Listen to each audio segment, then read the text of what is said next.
With Operation Metro Surge coming to an end, we are joined now by Ana Pottratz Acosta, a visiting professor at the University of Minnesota Law School and an expert when it comes to immigration law. Professor, appreciate you taking the time to chat with us today. Federal officials out there saying Operation Metro Surge was a success in their eyes. But from a legal standpoint, what should success actually mean when it comes to immigration enforcement? Well, what's really interesting is sort of looking at some of the numbers that are coming out of Operation Metro Surge. So it appears as though there were approximately 4,000 people who were arrested or apprehended as part of the surge of ICE and DHS agents in Minnesota.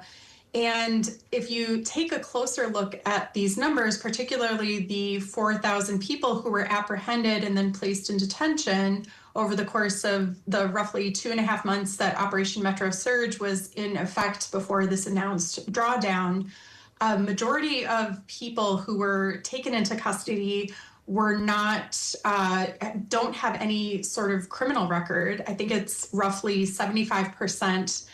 So this is a large majority of the people who were taken into custody.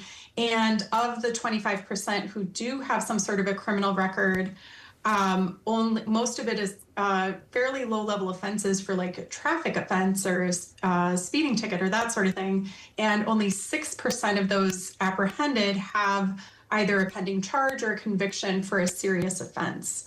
So it's hard to say that this operation was a success. I think from the perspective of those of us in Minnesota, it had a very it had a pretty devastating effect on our community, especially many vulnerable immigrants who were taken into custody, even though they had an application for lawful status in progress when they were taken into custody by ICE. And do you believe that these arrests, or some of these arrests rather, from Operation Metro Surge, they could face constitutional challenges or even lawsuits? I would say so. So one of the big things that we saw that was definitely problematic as part of Operation Metro Surge was an increase in something that is coming to be known as a Kavanaugh stop. So a few months ago in the case Vasquez-Perdomo, that was part of the shadow docket of the U.S. Supreme Court, the U.S. Supreme Court issued a decision and there was a concurring opinion by Justice Kavanaugh where ICE agents were allowed to detain anyone based on reasonable suspicion that they were present in the country without authorization. And the majority didn't give a formal opinion, but there was a concurring opinion by Justice Kavanaugh that gave some insight into what the majority was thinking.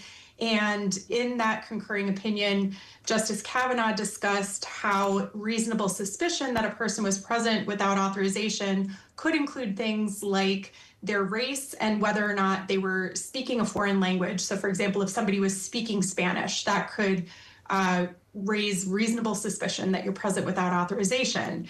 And as we saw in Minnesota, there were many people who are US citizens who were apprehended and then detained, most cases for a few hours, but in a few cases overnight. I think there may have also been a handful of cases where the person was transported to a larger detention center outside of Minnesota. So there definitely could be some litigation around constitutional violations for U.S. citizens who were apprehended, as well as for other violations of the Fourth Amendment, amongst other things. Ana Pottratz Acosta joining us on First Alert at 4. Professor, appreciate your time today. Thank you for having me.